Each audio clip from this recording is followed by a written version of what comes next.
welcome all to another, which is not in the hybrid format, it is really in the offline traditional format.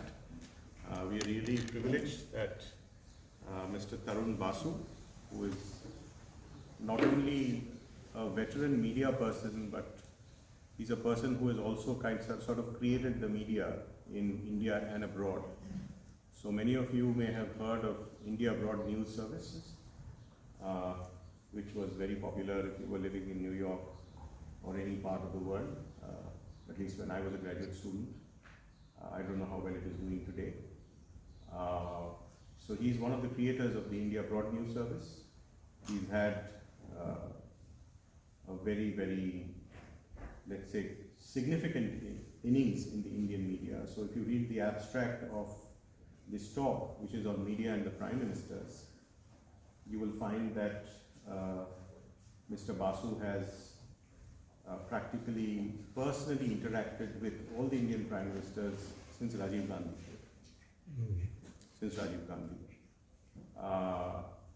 So as a person who has worked in the media as a journalist, and as a person who has created media and content, supervised it, including even today, there is the South Asia Monitor that he runs. The South Asia Monitor as a website is unique. I don't think there is any other website, at least in India, which covers South Asia as exhaustively as South Asia Monitor does. And it's not a very commercial paying exercise. It's much more a labor of love. In fact, he has been saying that if some of you can contribute articles to South Asia Monitor, that would be wonderful for South Asia Monitor. So he brings into the media field, I think, that kind of passion, and having traveled with all the Prime Ministers of India since Mr. Rajiv Gandhi, Mr. Basu has a kind of ringside view through this prism about what has happened to the media over the last few years.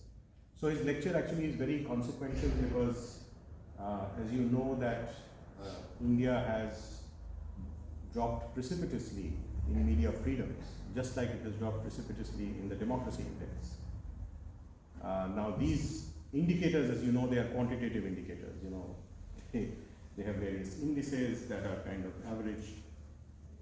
But here you have a kind of qualitative understanding of how Mr. Basu himself perceived his interactions with the different Prime Ministers of India. And how does that compare with what we see today in Prime Minister Modi's regime?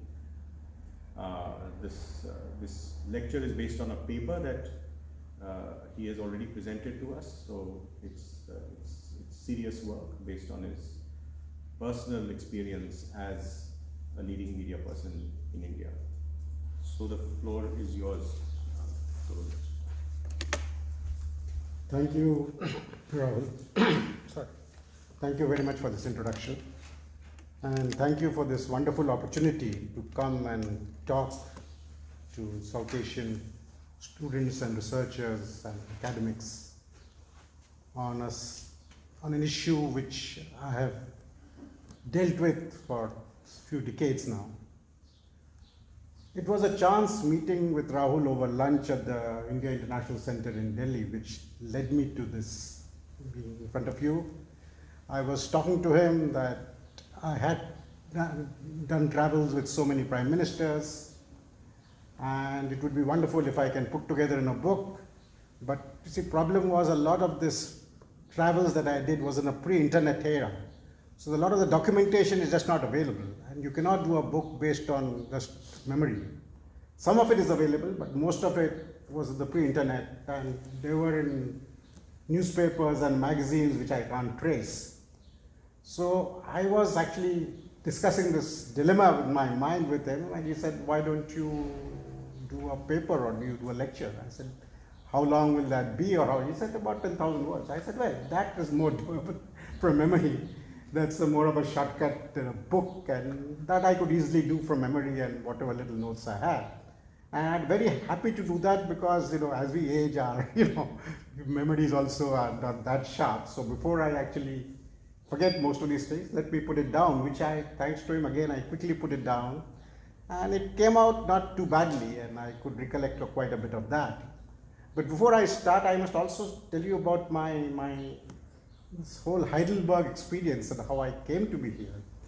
I mean, Heidelberg, when I was learning German, I mean, back in the 70s in Delhi, there's this Max Muller Bhavan, a lot of people know, it's the Indian name for the Goethe Institute. And there I used to see this Swedish Institute, University of Heidelberg, a brass plate when the part of this office was there. And I was struck. I said, what is this place? And in Heidelberg University, which I knew as one of the oldest universities, having a South Asian institute. And that got into my mind, and I said, I have to do something there. And I didn't know what I was going to do there. And then in 76, 77, when I was in Berlin, I was for a year in Berlin doing my journalism there. And I happened to come here, and then with some colleagues, I went on this old bridge. And in the evening, I still remember the bells ringing, and it was a magical experience. I mean, it struck in my mind, and although I have traveled a lot all over the world, my Heidelberg experience just struck in my memory, and I said, I don't know, something told me that I'll come back here again. And I did again in 2005, which I was traveling with another Prime Minister Narasimha Rao, no, not Prime Minister Manmohan Singh, to Washington, when they signed the nuclear deal, the nuclear agreement, the famous historic agreement. And we stopped over in Frankfurt, and some of us came to Heidelberg, and again we went on that bridge. And again something told me there was this, I don't know, some kind of magnetic attraction, I don't know, magnetic, spiritual, or I don't know what, but something told me I'll be back there. And before I knew, last year, my daughter and son-in-law moved to Heidelberg from London, out of the blue. And my son-in-law is in EMBL. So, and here I am again. And the moment we had this discussion with Professor Mukherjee, and he said, you want to come? I said, of course I want to. So that's why I'm here. And thank you for this opportunity. Now, this is, as I've headlined it, Media and the Prime Minister, Indian Democracy through the Media Prime Minister lens. This is a very personal experience. This is not an authentic, perspective on recent Indian political history. It's a very personal experience through the lens. And since democracy in India is so much today under discussion, and where Indian democracy will go, I thought it's a good time to look at Indian democracy through the lens of the Media Prime Minister interface. And since I have traveled with 8 prime ministers, and there have been 15 now, I thought it was a good way to look at this whole experience. So this is the paper that I have written, and and this is the lecture based on my paper.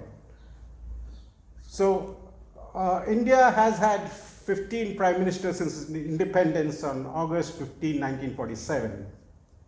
Every prime minister has contributed towards achieving the goals of constitutional democracy. And remembering them was to know the journey of independent India. And who said this? This was said by India's present Prime Minister Narendra Modi while he was speaking at the inauguration of the Museum of Prime Ministers, which recently opened in New Delhi on April 13, 2022. India has had 15 prime ministers since its independence on August 15, 1947. And speaking at the inauguration of this unique Museum of Prime Ministers in New Delhi on 13th April 2022, Prime Minister Modi had this to say: every prime minister has contributed towards achieving the goals of constitutional democracy, and remembering them was to know the journey of independent India. Located at the Teen Murti estate, originally the sprawling residence of Jawaharlal Nehru, India's first prime minister for 17 years, and who kept an open house there, it was converted into the Nehru Memorial Museum and Library after his death to commemorate his contributions to the making of modern India. However, the present Modi government, which has a pathological dislike for the Nehru-Gandhi family, that has given India 3 of its prime ministers, did not want so much of prime space in the heart of the Indian capital to be consecrated in the memory of Nehru, the ultimate liberal, who's a bitinoir of the present right-wing Hindu nationalist dispensation, and who's blamed by them for many of the country's ills and burdensome legacies of history.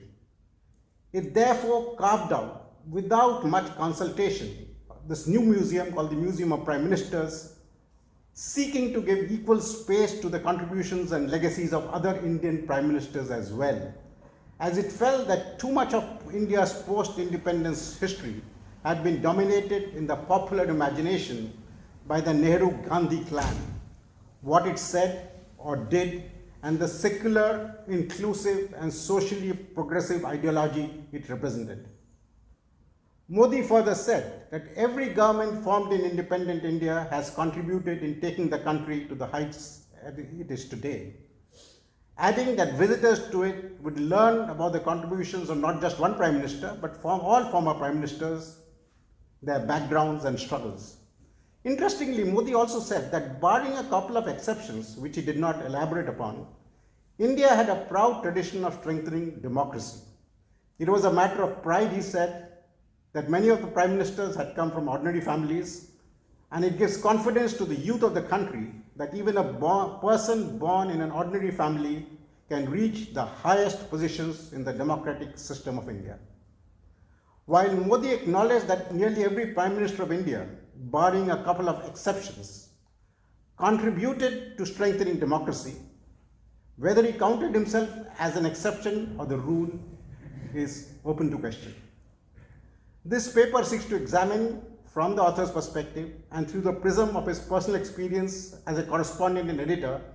We traveled with 8 Indian prime ministers in their personal aircraft, both domestically on Indian Air Force jets as well as on the international visits on Air India One. And it was witnessed at close quarters how each prime minister viewed the media and engaged with it, not just as a medium to reach out to the people, but to again to quote Modi himself, in achieving the goals of constitutional democracy. One has to naturally start this exercise with Nehru, and who was a Democrat at heart, though no democracy idealist, and famously said that democracy was good because all other systems were found to be much worse.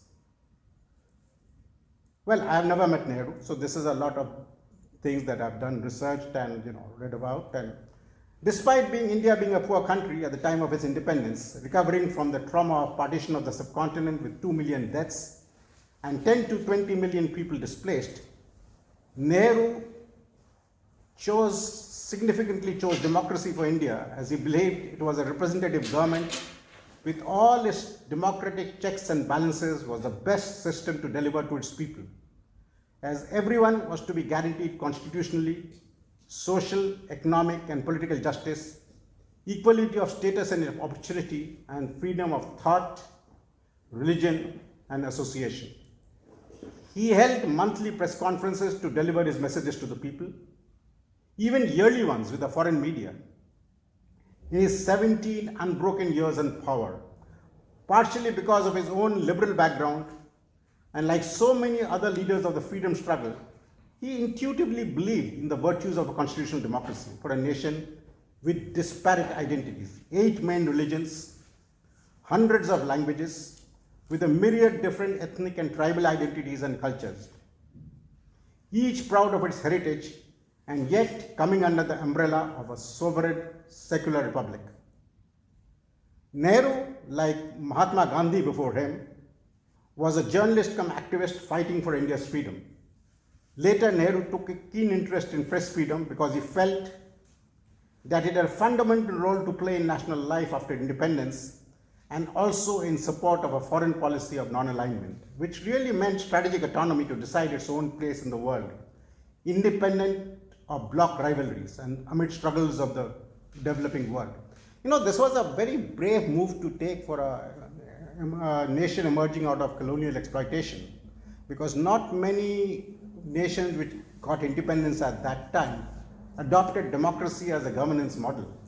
Because especially looking at India with, that time, literacy was at 30-35%, and growth rate was derisively said that Hindu rate of growth is about 3%. And there was nothing that went in favor of democracy because people simply thought that Indians, being so poor and illiterate, they were not fit enough to be a democratic nation. But India, Nehru and other leaders at that time took this huge leap of faith, and not just India made a democracy, but ensured that there was complete press freedom. Both during the freedom struggle and after freedom, Nehru had deep respect for the place that media occupies in national life.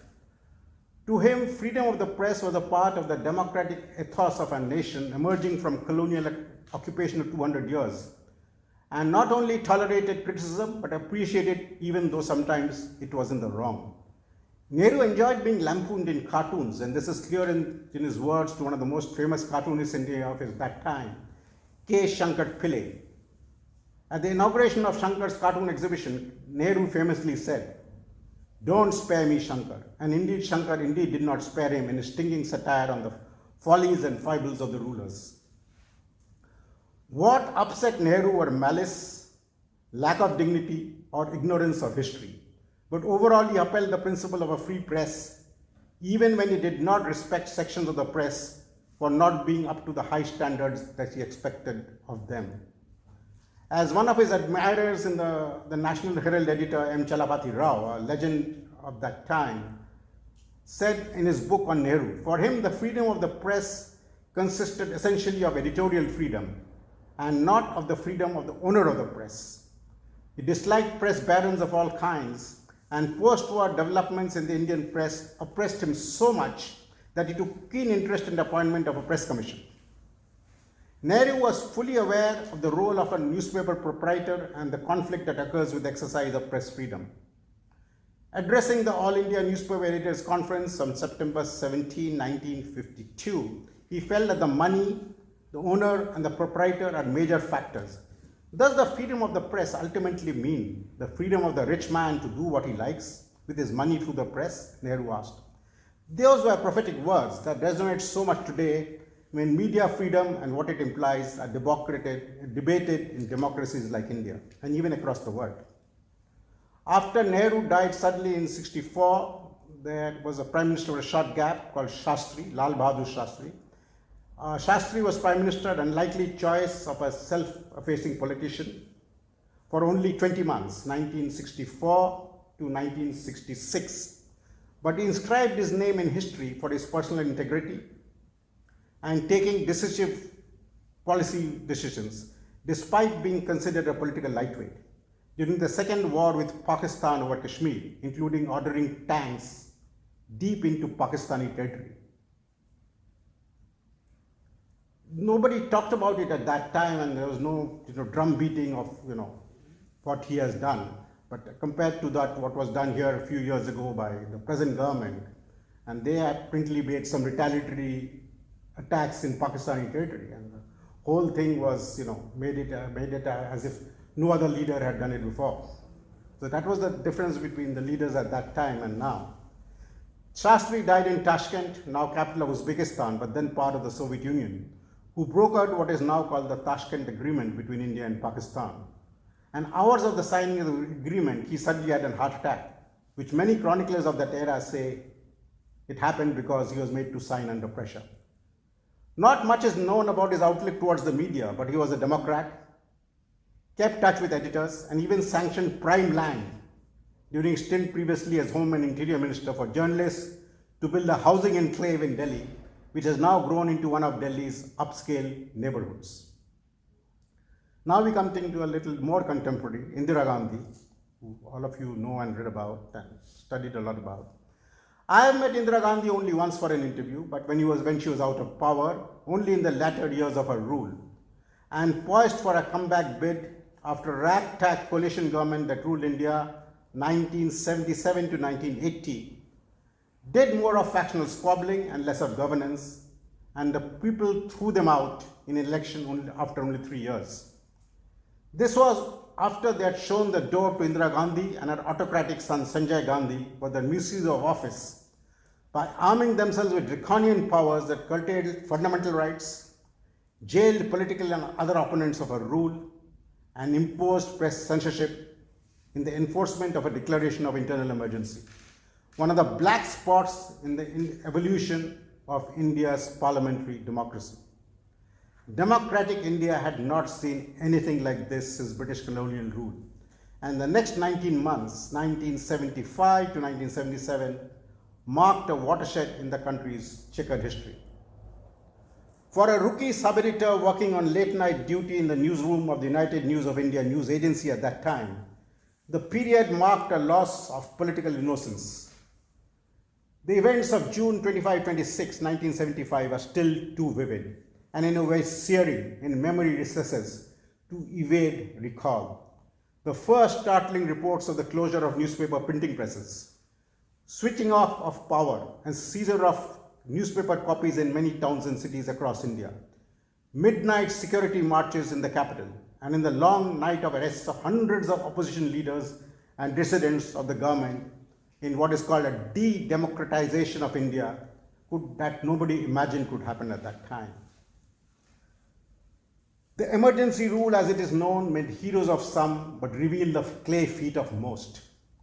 Bharatiya Janata Party leader L.K. Advani, then leader of the forerunner Janasangh Party, made the telling comment later on the abject media servility when he said, when they were asked to bend, the media crawled. The remarks applied not only to journalists but officials, businessmen, and all those who displayed a singular lack of spine in standing up to Mrs. Gandhi's dictatorship, and instead ended singing paeans to her virtues, lest they were also arrested. The initial plan, late columnist and editor Kuldeep Nair was to say years later, was only to curb the press and shut up some leaders and important men in the opposition. This would ensure discipline and everybody would fall in line. The newspapers would not be able to print what was disgraceful to the government, and the opposition would not say what was undesirable. Gagging the press was important for Mrs. Gandhi at that time. As both Mrs. Gandhi and Sanjay had often said at the family breakfast table, it was the newspapers which were to blame for lionizing their opponents and creating an atmosphere of distrust against the government. He put most of the blame on then Information Minister Inder Kumar Gujral, who was actually a favorite of the Prime Minister at one time, and who later became the Prime Minister himself in 1997-98. Gujral, he said, the son said, Sanjay Gandhi, was friendly to journalists but could never get them to write anything in favor of the government. Sanjay Gandhi felt that even the government-controlled media, All India Radio and Doordarshan, were not giving the desired spin to the news and writing stories and giving the news favorable to the government. Although he held no office, the political upstart Sanjay gave Senior Minister Gujral a severe dressing down on June 20, 1975, the day Indira Gandhi's massive public rally prior to the emergency. Although Gujral had been summoned to meet the Prime Minister, he was told to speak to the son, Sanjay Gandhi, instead. Mrs. Gandhi's son wanted to know why the rally was not being relayed live on television.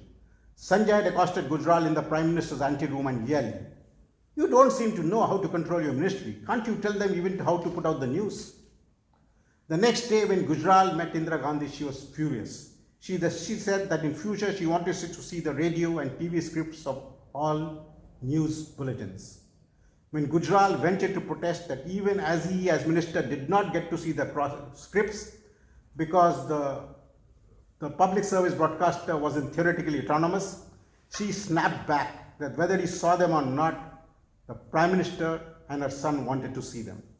Later the same day, Gujral was called to Mrs. Gandhi's office and informed he was being relieved of his portfolio. Sanjay had convinced his mother that Gujral was too soft in his handling of the media. The new Information and Broadcasting Minister, V.C. Shukla, had a close association with Sanjay. In his previous capacity, Shukla had obliged Sanjay by removing an ammunition dump close to the Maruti car factory and had got his new job, which would involve clamping down hard on the media, with Sanjay's blessing. Rising in politics through opportunism and sycophancy, Shukla was willing to follow the orders of the Prime Minister's son, who had no official position in the government.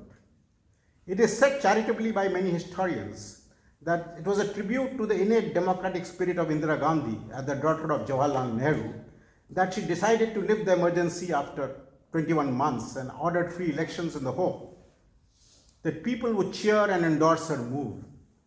But the truth was that her own intelligence reports told her about the flourishing underground movement, including underground media, against the emergency that could pose a threat to her life as well as that of her son Sanjay Gandhi. The gross abuses of power by police and other regulatory officials, like demolition of slums and forcible stabilization, especially of Muslims, and their social fallout, the widespread criticism abroad, particularly in the West, and finally the realization that the Indian people can be gagged, but their inborn democratic spirit can never be crushed. The elections followed in March 1977 were a fitting riposte to her and Sanjay Gandhi's political elections. These were free elections which are being held after over 3 years. There was an element of utter disbelief when results showed that Mrs. Gandhi, her son, her acolytes, and countless cheerleaders had all been routed at the polls, in a stunning assertion of the innate democratic spirit of the Indian people. The repressive regime went, but the scars it left took a long time to heal, and in some cases caused lasting damage to the body politic of the country. The credibility of the vital pillars of the nation, like the judiciary, stood badly eroded. Corruption became institutionalized in the name of party mobilization, and politics became the last refuge of the criminalized and the lumpen, as long as they served its political ends. It is often said by apologists of the emergency that it was only then that trains ran on time, discipline became watchword in an anarchic public life, and the all-pervading fear of police kept down urban crime. And this is, you hear from many a dictator in other countries. However, that fateful March 1977 election vindicated Indian democratic traditions and proved the triumph of freedom over bread. Ballot after regular ballot has shown that just because a man is poor and maybe cannot read does not mean he does not care for his liberty and human rights. It went to show that democracy and freedom of choice was very much an Indian value, perhaps more ancient and durable than traditions in Britain, where parliamentary democracy is said to have originated. It may be difficult for another prime minister to impose emergency under similar circumstances because of a constitutional amendment in 1978. But whether the lessons it taught to the ruler and the ruled are still remembered remains doubtful. Many of the repressive traits of the emergency can be seen even today in the way dissent is sought to be crushed and civil liberties curtailed, or in the way some key pillars of democracy stand bent or compromised. Was Nehru's daughter a closest autocrat all along? Or were those 19 months an aberration? Our biographers have varying views on that. What she did inflicted lasting damage to the country's democratic ethos, and is quoted even today as yesterday's extenuating factors were justifying today's excesses. However, there is little doubt that Gandhi was influenced a lot in her decision making by her younger son Sanjay Gandhi, who was assumed what was termed an extra constitutional powers during the emergency. He not only sought curbs on the press, going to the extent of having the then minister Gujral sacked for not bringing the press to heel, but is also said to be behind the arrests and other draconian measures. Sanjay Gandhi died when a trainer plane in which he was flying crashed a little behind the prime ministerial residence about 6 months into Mrs. Gandhi's second stint in power in 1980. That left Mrs. Gandhi a broken person, and she was never the same again, being assassinated in October 1984 by her own Sikh bodyguards in what was seen as vendetta killing for her ordering a military assault on their holiest shrine in Amritsar, where Sikh militants had set up base and had launched a sustained attack on the Indian state. Can I get some water? Yeah, I'll bring it. Yeah, thanks. Well, Mrs. Gandhi was succeeded by her elder son, Rajiv Gandhi, who was no politician. He was a commercial pilot. But he was drafted in by this persuaded by a party, a reluctant politician who succeeded his mother after her assassination, and in his early years shown a lot of promise. But he also sought to muzzle the press after it became critical of his governance. I am largely sticking to the media interface with the prime ministers, nothing more. This is not a history of their governments or anything. Whatever little I'm talking about their governance and their policies are just, a kind of a collateral to the main thing. So, but Gandhi had to beat a hasty retreat in the face of unprecedented media mobilization and protests. After weeks of most dangerous kind of brinkmanship, the government finally announced that it could withdraw the infamous defamation bill, which the press had unanimously condemned as an instrument of bludgeoning free speech. Wrote the magazine India Today in October 1988. Barely a few days after he announced, Rajiv Gandhi announced during a visit to Assam that he was totally convinced that the country needed a defamation bill and it was the right recipe for the country.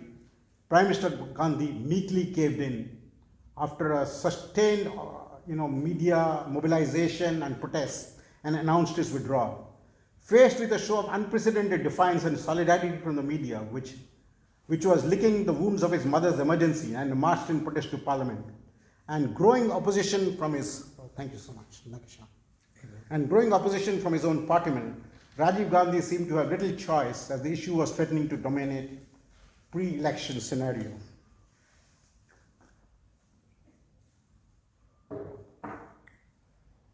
Equally surprising was the manner in which the bill was withdrawn.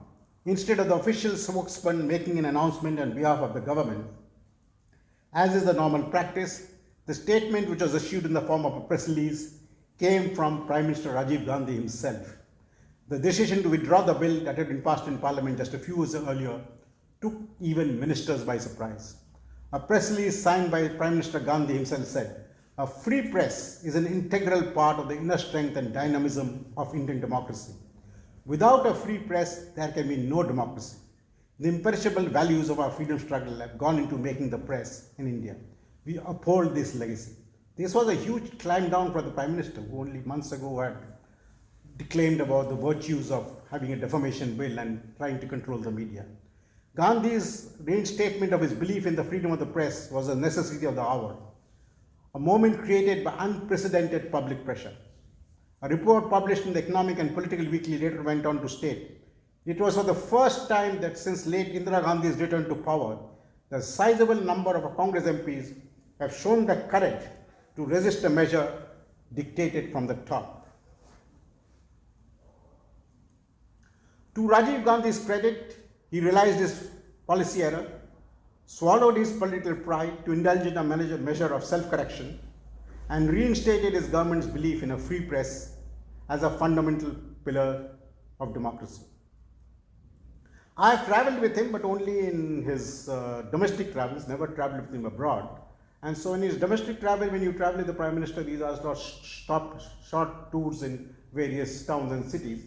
And so you don't have the luxury of being able to interact with the Prime Minister that you had on long international trips. I'm going serially in Prime Minister wise. Then the next Prime Minister after Rajiv Gandhi who was assassinated again in March 1991, when he was again poised to come back to power, was Prime Minister for just 7 months in 1991. But with Chandrasekhar, Prime Minister Chandrasekhar began an era of unstable governments in India, acutely vulnerable to the exigencies of coalition politics, but who never felt tempted to stray from the democratic path at any point of time. And once they realized that they could no longer govern with outside support, that would be compromising their ideological values, they quietly made their exit. During his brief rule, I travelled with Prime Minister Chandrasekhar in his prime ministerial jet in a whistle-stop tour around the country as he visited several regional satraps seeking their support for his minority government. What was notable for that trip was his interest in exploring resumption of diplomatic ties with Israel, which was till then considered politically taboo, a decision that was thought would offend the country's Muslim minority and impair ties with Arab nations. In this, interestingly, I was goaded into asking the question by then Commerce Minister Subramaniam Swamy, a maverick politician with right-wing leanings, who was also on the flight. He actually was, kind of elbowing me, and I was sitting next to him. He asked me to ask that question of the Prime Minister. It took another year and another government for India to restore full diplomatic ties with Israel with the opening of an embassy in Tel Aviv, as Chandrasekhar's prime ministerial tenure was too short and too uncertain for him to take such crucial decisions. A highly respected politician with deep commitment to democratic values, Chandrasekhar is remembered, despite his very short term in office, for his fight against India's deep-rooted economic inequities and social injustices, which is considered barriers to the fruits of democracy reaching the common citizen. Am I going too fast or is this okay? No, it's fine. Okay. Next Prime Minister was Vishwanath Pratap Singh or VP Singh, again very much an outsider to Delhi, who came into the national spotlight as an anti-corruption champion after, as Prime Minister to Prime Minister Rajiv Gandhi, parted ways with him over a howitzer gun purchase scandal that hit international headlines. He became Prime Minister at the head of another minority government in late '89, but could not complete even a year in power. He got great media support as an anti-corruption crusader, especially after people close to Gandhi sought to implicate his son in a false and fabricated case of illegal overseas accounts that was sought to be linked to Singh, with stories being planted in friendly newspapers, including the major ones like Hindustan Times, that he was corrupt and he had, spirited away a lot of wealth abroad.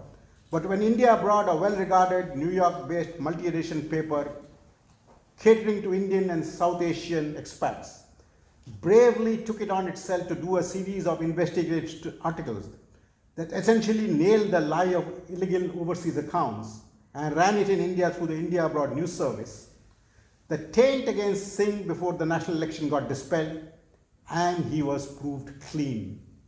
Singh personally thanked us for the public service journalism, but once he got power, sought to distance himself from us and gave us little access. Later, I had occasion to travel with him twice as Prime Minister, once to the then Soviet Union and then to Malaysia. And Singh came out as a person who could use the media when needed, but who otherwise kept them at arm's length, possibly because his own political position remained unstable throughout his 11 months in power, during which he sought to project himself as champion of the underprivileged by indulging in social engineering and in political populism that deeply divided the country between the elite classes and the so-called backward classes over a very, very controversial affirmative program.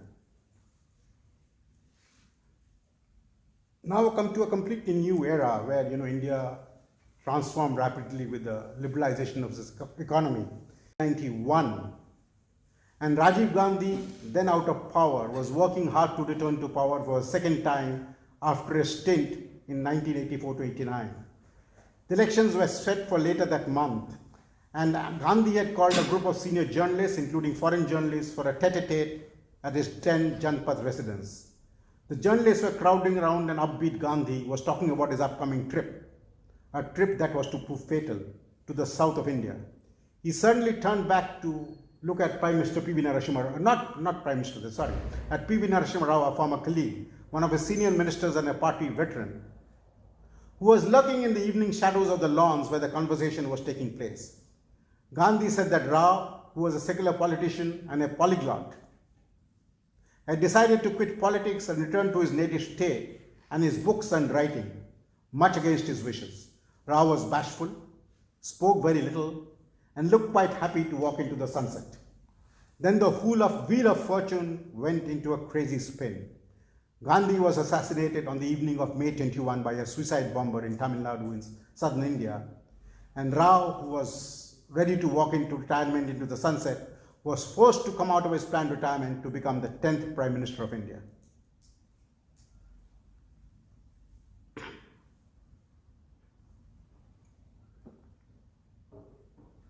Rao turned out, but against his political and media speculation, to be a very canny and politically shrewd Prime Minister.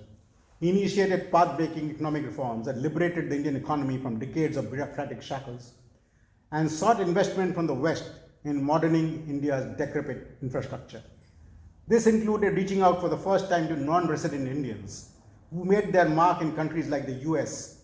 It is because of the outreach to NRIs and their investment that I had the occasion to interview Rao more than once, as he viewed the multi-edition New York-based India Abroad and the affiliated news service as a medium to reach out to the affluent and influential NRIs in the US, Canada, and Europe. Like most prime ministers, Rao had his favorites in the media, mostly those belonging to his native state of Andhra Pradesh, and with whom he could converse in his native Telugu. These journalists were always invariably included in his media delegations when he traveled abroad, and they enjoyed unfettered access to him and his close aides. Rao was a little wary of Delhi journalists, particularly those who were close to the Gandhi family. When Congress party stalwarts approached the grieving widow of Rajiv Gandhi, the Italian-born Sonia Gandhi, within days of his assassination, to take over the reins of the party, Sonia Gandhi immediately declined. It was then that the party approached Rao, who was going into retirement, to shelve his retirement plans and take over the party reins. When Rao became Prime Minister of the general elections in June, Rao almost immediately began efforts to restructure India's economy by converting the quasi-socialist structure left by Nehru and his daughter Indira Gandhi into a free market system, despite much opposition from the Congress old guard. By then, Sonia Gandhi also tried to reassert her control over the party, but was rebuffed by Rao, which resulted in his being alienated from the Gandhis and a powerful coterie of acolytes in the party. So political journalists in Delhi got divided into two groups: the progressive ones, who supported Rao and his reforms, and those who were close to the Gandhi veterans and the status quoists, who owed their power to the Gandhis, and including some senior people in Rao's cabinet, who kept planting stories against Rao in sections of the media and tried to run him down. Although Rao's name will go down in history as the man who liberalized what was pejoratively called the license Raj controlled economy. It was the license Raj, right? Raj? License permit Raj controlled economy. He got a bad deal from the contemporary media, and the latter part of his tenure got embroiled in a cloud of corruption scandals, and the Gandhi family contributed to his political eclipse as the party once headed abandoned him. The country's 11th and 12th prime ministers both headed non-Congress coalition governments in quick succession, each of which lasted less than a year. But both left mark on India in different ways. Deve Gowda, being from a rustic family background in the southern state of Karnataka, who rose to power through a combination of shrewd politics and some bureaucracy loosening measure in his state that garnered him national attention as a reformer, never got favorable media attention, as he was snapped by many times by photographers dozing off at important meetings and conferences, including international conferences. But his worst media moment came, and this is a funny story, when Deve Gowda, much against its media advisors' counsel, decided to take 11 members of his family, including a clutch of grandchildren and their mothers, on a prime ministerial flight to Harare, Zimbabwe, for an international G15 summit. On his visit to Harare for the meeting, Dave was just being a good grandfather. When his 8 grandchildren got after him demanding that they be too part of the prime minister's entourage, Deve Gowda later said he simply could not say no to his grandchildren. As Deve Gowda said, they had seen animals only on television. I wanted to take them, but since I could not have had the time to look after them, I had to take some adults too, that is their mothers. To make the dream come true, Deve Gowda himself admits it cost the family over $8,000 at that time, as the family went off to neighboring South Africa, so they do not become a media distraction in Zimbabwe. Every penny has been paid for. My sons and sons-in-law are earning. Deve Gowda was to tell the media later, but the stain of nepotism was to stick to him for years to come. I.K. Gujral, who was Deve Gowda's foreign minister, and remember he was also the information and broadcasting minister in Mrs. Gandhi's time before he was unseated. And I.K. Gujral succeeded him as a consensus prime minister among feuding opposition leaders, who considered him a political lightweight and hence pliable, and a strong democrat, but he had strong democratic convictions. During his long stint in public life, he had made many media friends, particularly when he was foreign minister, first under B.P. Singh and then Deve Gowda, and continued to take them on his various trips both inside and outside the country. He used to call select editors to get their feedback and counsel of government. I have had occasion to travel with him extensively both inside the country and abroad. In fact, I was the only journalist he took with him once on a trip to Calcutta. And on the return flight, called me to his cabin to get my views on some of his policy pronouncements and policy actions. A rare, action by a prime minister. He was pretty transparent in his actions, had no illusions about his lack of political heft in piloting a motley bunch of ambitious regional satraps, and sought to build a consensus on key political actions from among contradictory and conflicting voices and viewpoints. But sometimes even this proved one consensus too many. Once, when the media was already seated in the Prime Minister's Air India one trip, on a trip to Europe, on a 3-nation trip to Europe, and I was among them. And the flight was about to take off in half an hour. Came word that the trip was being cancelled because the Prime Minister was stuck in a cabinet impasse over a knotty political problem that saw no easy solution. This was possibly unprecedented, but showed how even a well-intentioned Prime Minister with no political capital of his own could become hostage to the vagaries of democracy. But Gujral, a scholar in his own right, made many significant remarks during his travels abroad, that democracy is not an alien concept for Indians, but was central to their ethos.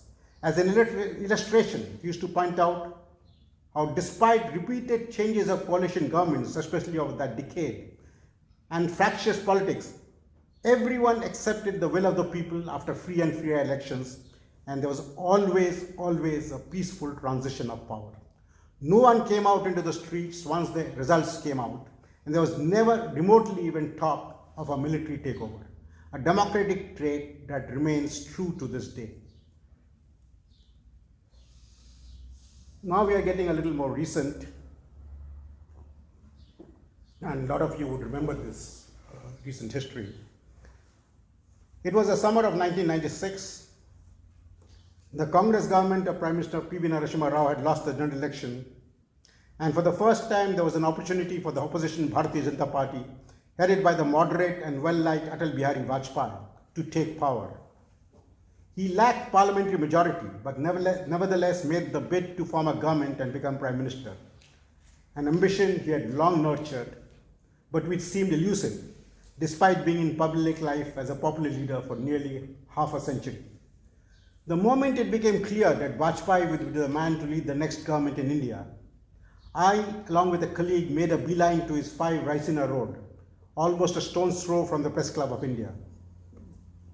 Vajpayee was a people's man, and security was light around him those days.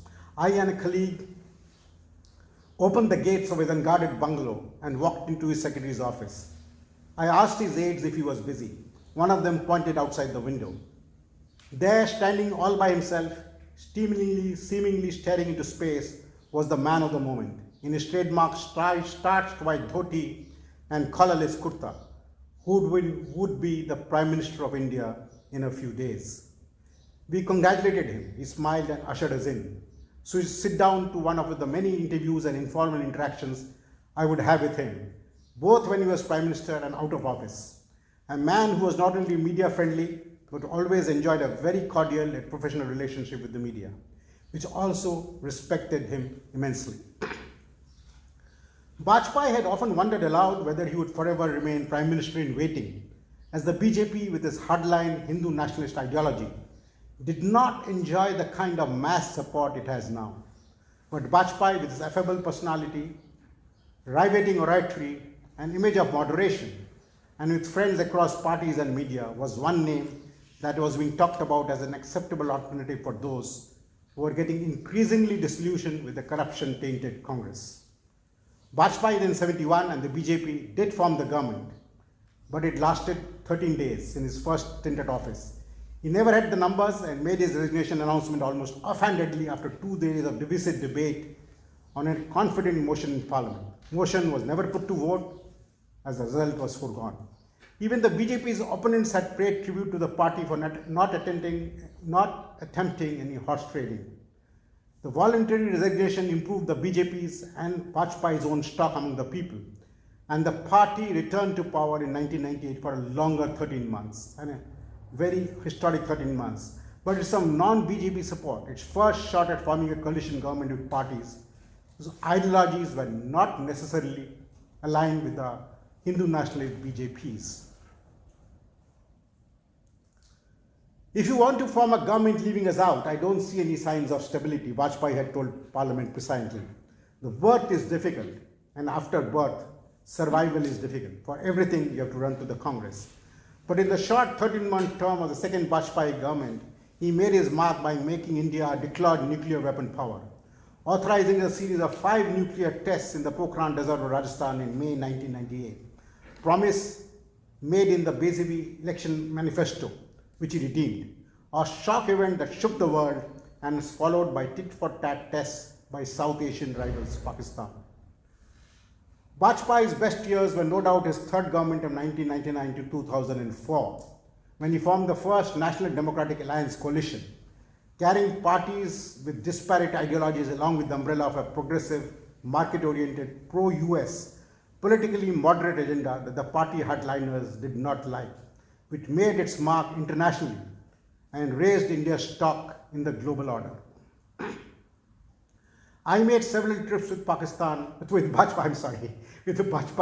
as part of his media delegation, from the Caribbean to China, from the US to Pakistan, and always find time to meet leading editors in his cabin on board Air India One, and got feedback on his trip and on his policies. On many of his trips, especially the ones to the US, editors were personally invited by media advisor Ashok Tandon to join the delegation, saying the invitation was for the Prime Minister himself, as he wanted senior editors to be on such important trips and explain their political and strategic significance to the people. This is such a contrast to what is going on now. However, the most unforgettable experience with Vajpayee for me would be no doubt in the winter of 1992, a few days after the apocalyptic Babri Masjid demolition by Hindu zealots in Ayodhya, an event that changed India. And this was 4 years before he became Prime Minister. Sitting in an inner room of his Raisina Road residence, a visibly anguished Vajpayee, in one of his life's most candid interviews, called the Ayodhya mosque demolition as the worst miscalculation and a misadventure, and considered that voices of moderation were overruled by party hardliners. In the interview, Vajpayee revealed that he had warned L.K. Advani, his deputy, not to collect such crowds at Ayodhya, and advised that Advani did not heed. He was a condemnation of the Ayodhya happenings, but was overruled, as had been a few times when it came to the decision on sidelining Gujarat Chief Minister Narendra Modi, now Prime Minister, after the 2002 Gujarat riots.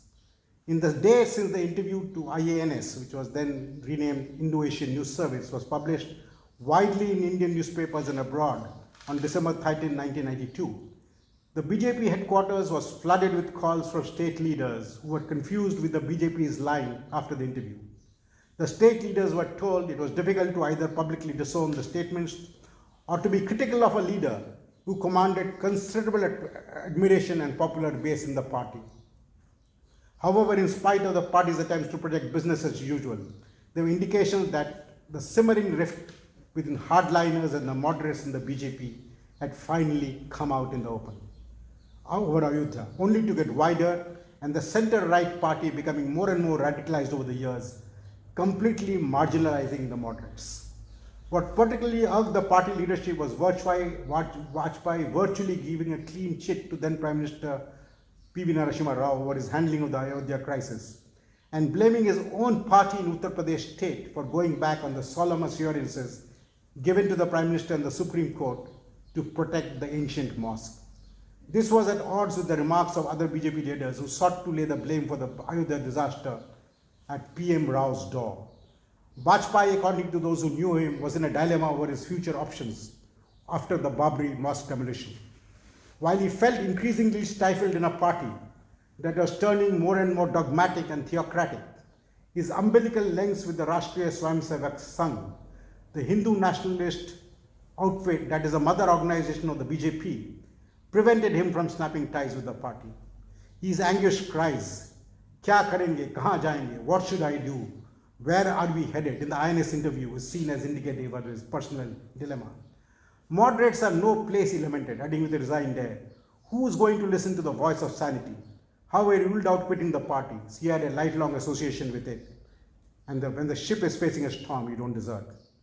Asked how, despite having been projected a prime ministerial candidate far back then, he had chosen to compromise on his convictions, Vajpayee replied, "I've waited too long to be Prime Minister."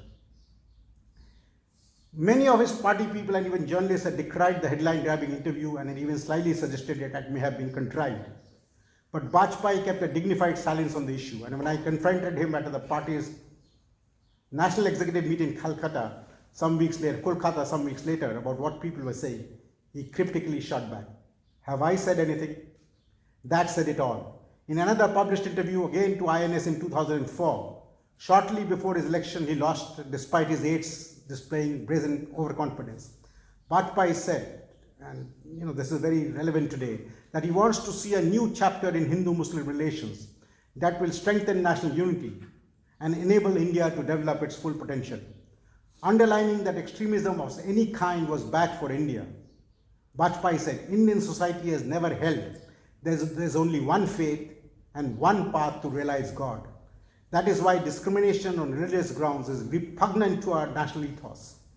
Indeed, secularism in this sense is so much of an inherent part of our society and culture that the founders of our constitution did not even consider it necessary to explicitly mention the word secularism in its preamble when the constitution was first drawn up. It was a later addition during the emergency rule of then Prime Minister Indira Gandhi, when India became a sovereign, secular and socialist republic, and no debate on it was possible. When asked to comment about the reported remarks of the then BJP candidate in Gorakhpur in Uttar Pradesh, Yogi Adityanath, who's much in the news now as the Islamophobic Chief Minister of Uttar Pradesh, that he would accept Muslim votes only if they were cleansed with water from the sacred Ganga river, Vajpayee said, I strongly disapprove of the statement. If he has said it, then it is wrong. Vajpayee was known to speak slowly, sometimes with long pauses, because he chose his words with utmost care, a characteristic that often did not go down well with his interlocutors. But in those pithy but strong words lay Vajpayee's innate convictions about his idea of India, which was so different from what his party is propounding now, a quarter of a century later. Sorry I've given so much space to Vajpayee, but I think what he said and did was very relevant to what is happening today. Vajpayee was a man of values who decried the divisive ideology of sections of his party. He had a vision for the country and sought his rightful place in the Committee of Nations. But he also remained till the end, as his opponents often taunted, the right man in the wrong party for India. There is little doubt that Vajpayee is one of the country's most popular and effective leaders, who was acceptable to parties across the ideological spectrum and did not hesitate to reach out to his political and ideological foes and strategic rivals if the larger good of the country warranted. His three-term prime ministership in 1996 and between 1998 and 2004 gave him the longest tenure for a non-Congress leader and etched his name in the history for his ability to defy dominant West-led global regimes to become a nuclear power and mark India's presence at the global high table. H.K. Dua, a well-known editor who was Vajpayee's media advisor for 2 years, says Vajpayee was statesmanlike in his responses to many knotty and crisis situations, retained friendly ties with the media throughout, encouraged him always to give his frank and honest opinion as a media advisor about issues without fear or favor.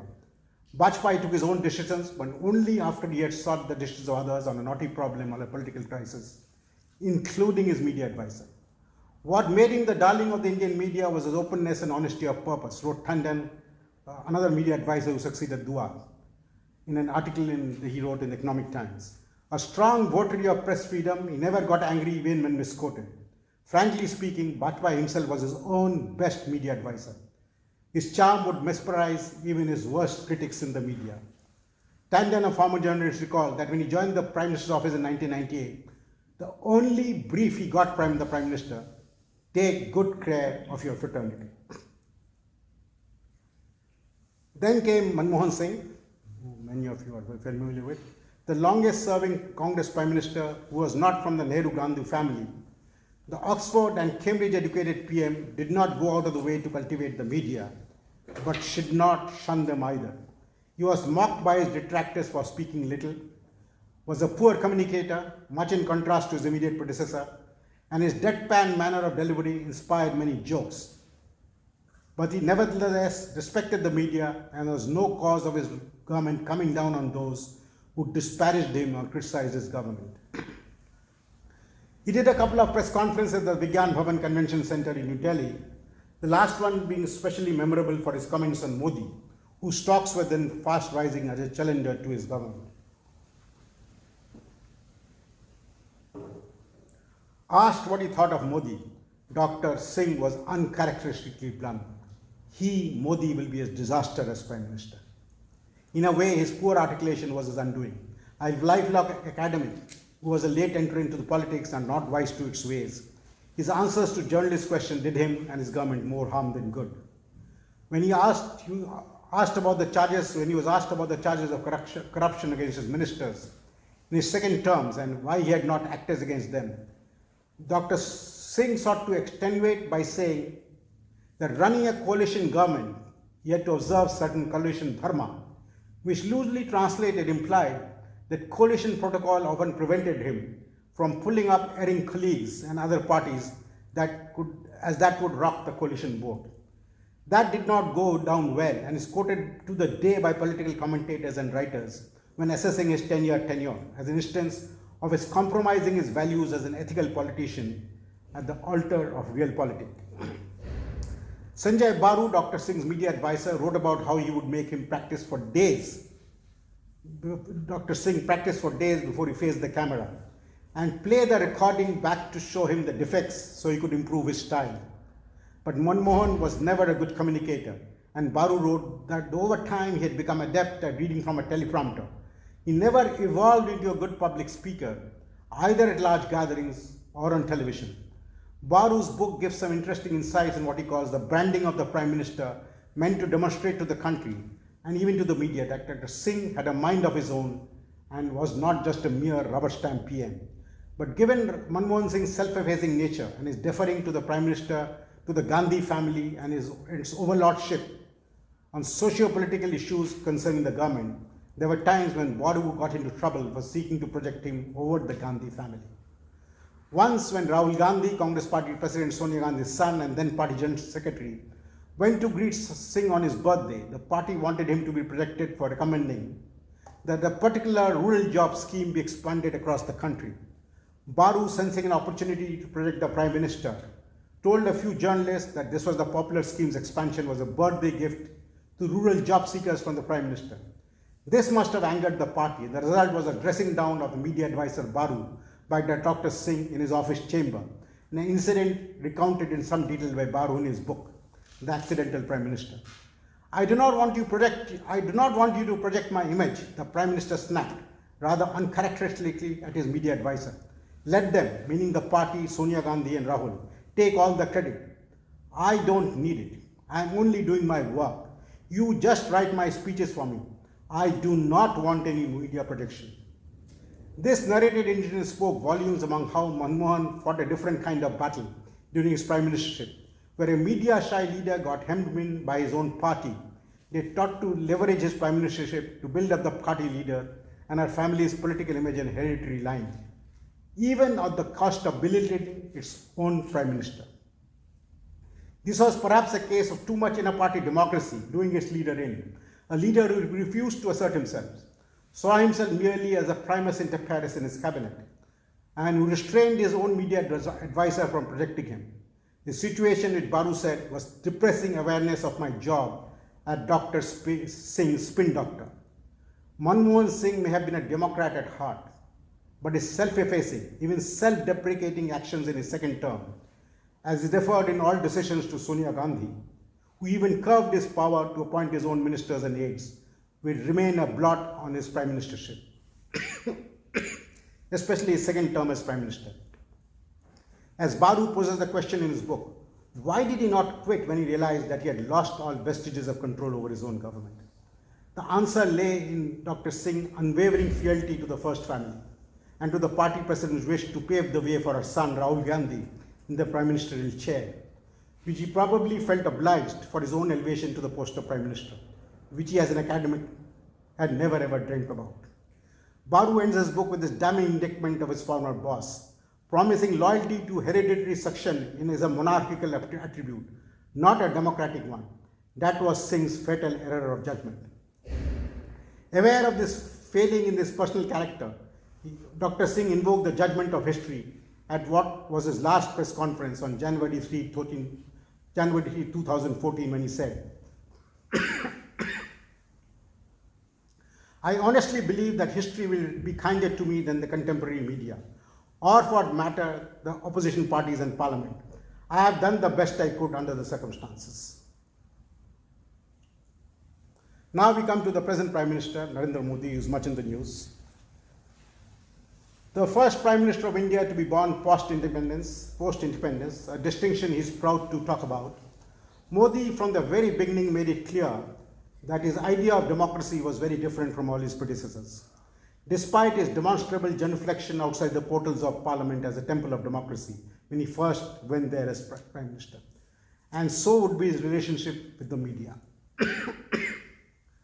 He is the first Prime Minister not to have a full-fledged media advisor, an aide considered sine qua non in the Prime Minister's office by all previous Prime Ministers of India. Modi also has a distinction that his predecessors did not have. He is digitally literate, very social media savvy, and saw the modern communication medium as a critical tool of his government, tool he could use himself without aids. He made no bones of his disdain for the legacy press and decided early on that he would not need trust the media to mediate between him and the people, but reach out to the people directly, digital and social media. Modi therefore prefers a one-way dialogue with his Twitter handles, his NAMO, Narendra Modi app, and his radio talk and his own website, which is unique to actually many leaders today. He has held no press conferences in his 8 years, but has made use extensively of the public broadcaster Doordarshan to address the nation when major policy announcements need to be made, or spoken through his monthly radio talk called Mann Ki Baat, which means speaking my mind, where he talks about sundry issues that he needed to put across or bring the people's attention. He is also the first Prime Minister to have his own website, narendramodi.in, which is updated almost real time, and is now the singular voice in the absence of media briefings and his social media tweets for news about the Prime Minister, especially when he is on foreign trips, where again he broke with tradition to discontinue taking a media delegation on his prime ministerial flights, save for one or two cameramen from the official and demi-official media. For some years, Modi did have a PRO who worked with him in a similar capacity when he was 3-time Chief Minister of Gujarat, but when that person died suddenly, Modi decided not to appoint anyone else in that position. On his not appointing a media spokesman for his office as per norm, the Editors Guild of India issued a statement as far back in September 2014, which read, by delaying the establishment of a media interface in the Prime Minister's office, in restricting access to ministers and bureaucrats in offices, and in reducing the flow of information at home and abroad, the government in its early days seems to be on a path that runs counter to norms of democratic discourse and accountability. The statement by the Editors Guild cut little ice with Modi, and nothing changed. There is little gainsaying that Modi's prime ministership created a new template for media-government relations. 79 and a media critic said, in the 5 years of the Modi regime, party and government operated on a simple formula: delegitimizing existing media and create your own channels of communication with voter and citizen directly. This delegitimization has happened not just by bypassing mainstream media, but by leaning on corporate media in ways that led to increasing self-censorship, or by extending patronage in the form of interviews or sponsorship support to their media events to only those media houses with which the Prime Minister or the government is comfortable. The few times the Prime Minister spoke about the media, he was accusatory and said it was one-sided and did not question the other side, meaning the opposition. Like you must ask some questions to us, the government, for the sake of democracy, similar probing questions should also be asked to others as well for democracy, isn't it? He often asked. He also accused the media of being negative, not highlighting the main things the government was doing for the people. And the negativity could be construed as even being anti-national, where offense is taken to the smallest of criticism or hint of disservice against dissent against establishment views, in which can be punished with sedition charges or even worse. Siddharth Vardarajan, the well-known editor of The Wire, one of the few independent and fearless media in operation, had this to say on the media era on his lecture in Brown University earlier this year. And I quote from that: this media has seen a refusal by the Prime Minister and his office to respond to questions from the press in a structured and transparent manner. a marked departure from the practice followed by his predecessors. Mr. Modi and other government ministers do not consent to be interviewed by any journalist or platform that is likely to be independent and want to ask follow-up questions. Ministers routinely use invective against journalists, like the word prostitute. BJP supporters, driven in most cases by the party's IT cell, troll journalists and subject them to abuse. Earlier this year, The Wire reported on the BJP's use of a powerful hidden app called the T-Fog, which is capable of gaming social media trends, hacking inactive WhatsApp accounts, and trolling government critics on an industrial scale, complete with a drop-down menu for paid operatives to highlight the physical features of women reporters they wish to be especially abusive against. Unquote. As a result of this systematic and sustained assault on critical and independent media, Vardarajan and others have noted how a large section of the media has fused itself with the ruling power vertical, and is doing all it can to enable and accelerate the democratic backslide and the communal targeting of Muslims that is an integral part of this process. Another large section is unwilling to use this freedom it has to report on what is going on. This unwillingness of the media has contributed in no small measure to the present crisis of democracy in India. I personally have not met Modi, though I have had some indirect contacts, because by that time I had almost finished with the media and semi-retired. But though I have had some indirect contacts with him before he became Prime Minister, including one written question and answer with him in November 2013 when he was on the campaign trail. Those days, Modi, based in Ahmedabad, his hometown, would go crisscrossing the vast country, but would make it a point to return to his base at night and fly out again on the campaign trail in the morning. Modi gave mostly anodyne answers to my questions mailed to his office, and there was no occasion to ask any follow-up questions, as happens in a face-to-face interaction. Nonetheless, the interview of the presumptive Prime Minister got wide domestic and international play, thanks to the then wide reach of my news agency INS. As a news agency often does, I sent Modi's office the impact report of the interview, which his aide said he was quite happy with the play he had got, especially in Gulf media and ethnic Indian media abroad.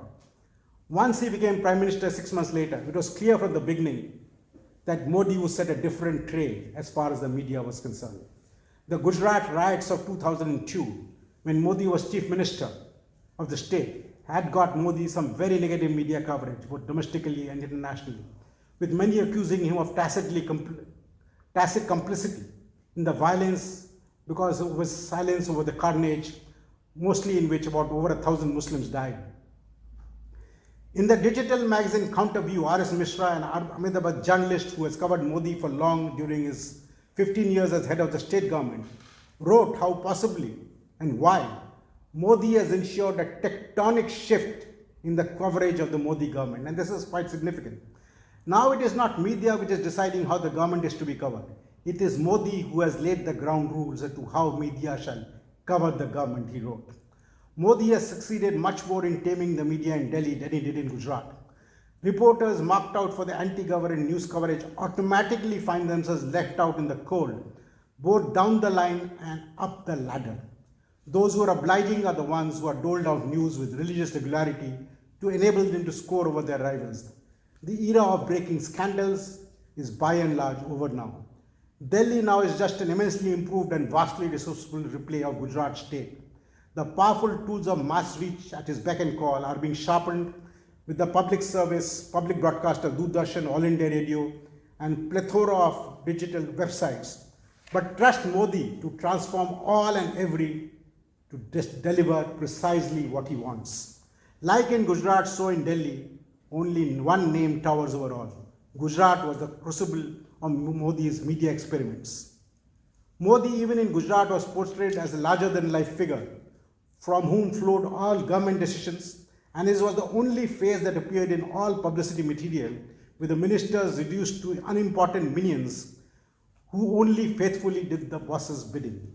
What is significant and different in the Modi media dynamics is that Modi, when he was Chief Minister of Gujarat, had done away with local media traditions of editors and senior journalists having weekly background chats with the Chief Minister over tea, where information was traded, all without attribution. and the government line on important policy or political issues fed to favored reporters or floated as a trial balloon to gauge public responses. What sealed the fate for the media in Modi's perspective was the coverage of the 2002 communal riots, where over 1,000 people, mostly Muslims, were killed. That followed the Godhra train carnage, where 62 Hindu pilgrims were burned to death in a train fire, which was attributed to the work of Muslim vendors on the train platform through which the train was passing. But it could well have been the result of an electrical short circuit.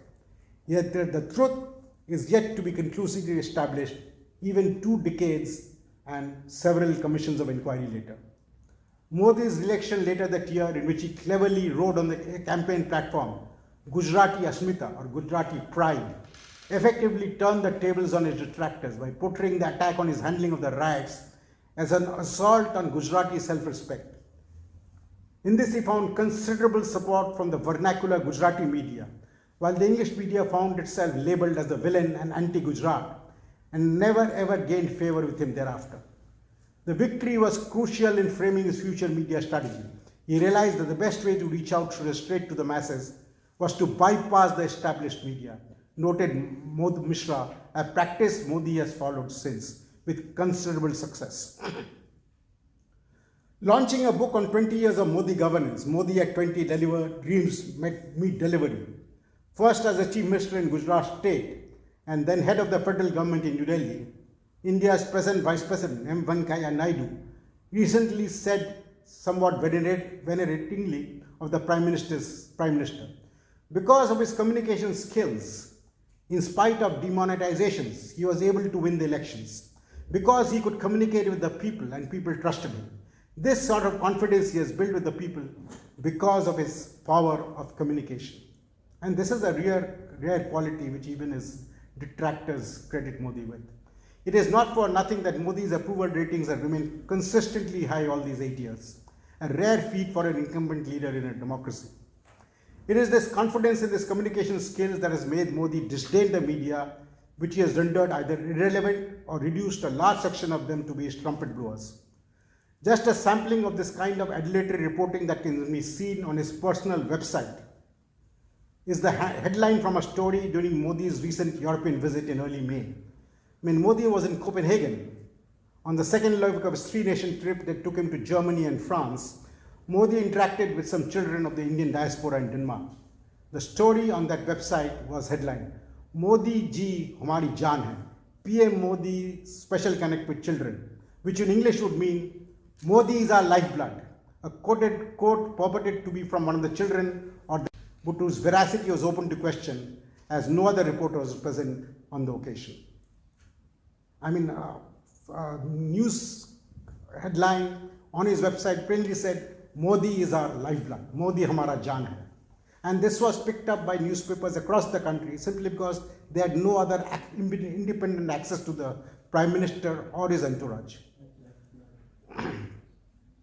Modi dislikes independent media, as he does not like to be held accountable by anyone of his actions, least of all by his media, whose job, he said once, was to highlight government policies and how these were impacting people's lives.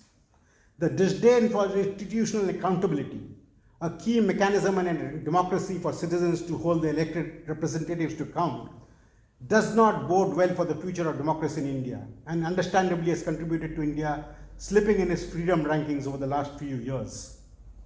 According to Swati Chaturvedi, an independent journalist who what is tolerated, even if patronized by the Modi government in the name of a free press, are a few cheerleader channels described by a former BJP leader Arun Shourie as the North Korean channels, who devote all their time to attacking and holding the opposition to account, as well as propaganda websites which have come under the Modi's regime, are flourishing directly and even directly funded by the ruling BJP. The last word in media management has still not been said. For the BJP, though, it has been a glorious 8 years of experimenting with different kinds of media management, particularly the leveraging of social media and shaping the narrative to their advantage, mentored as they were by a strong leader who quite simply changed the rules of media government interface and gave his own twist to the rules or norms of constitutional democracy. I just now, last part, just a few paras on the state of the media today. India has a very robust media tradition. There are over 120,000 newspapers and magazines, 120,000 the last count. And the print media is actually growing on the back of rise of vernacular media, which is again quite a contrast to the trend worldwide. Over 900 TV channels, of which about a third are news channels, and tens of thousands of digital publications which the government is desperately seeking to regulate. It was during the Modi's regime that India's position has fallen from 142 to 150 out of 180 countries in the World Press Freedom Index for 2022 of Reporters Without Borders. India's position on the index was a terrible 140 even before the BJP came to office in 2014. So media harassment is hardly new, but it does seem to have got worse.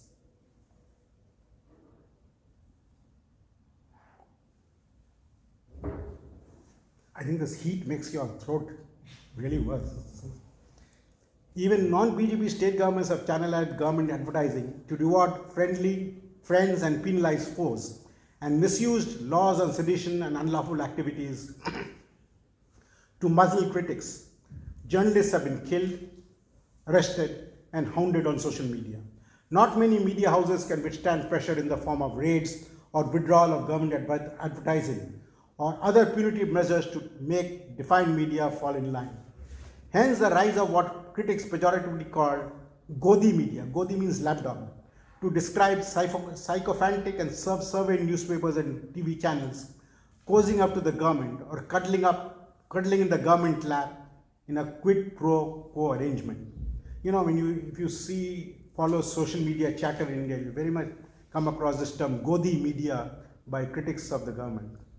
The silver lining is the rise of what media columnist Sosya Swaminathan Iyer calls guerrilla media. These are new outfits with tiny budgets that post clips critical of political parties and government on social media. This individual, non-corporate, many work-from-home media can reach a large audience through the internet, often through viral media clips, evading formal media controls. The net has democratized media and public's access to it. Such decentralized dissent cannot be controlled easily, though last year the government assumed powers to regulate digital media. But independent and often non-profit digital media businesses have legally challenged the constitutional validity of these regulations, and the matter is in the Supreme Court of India.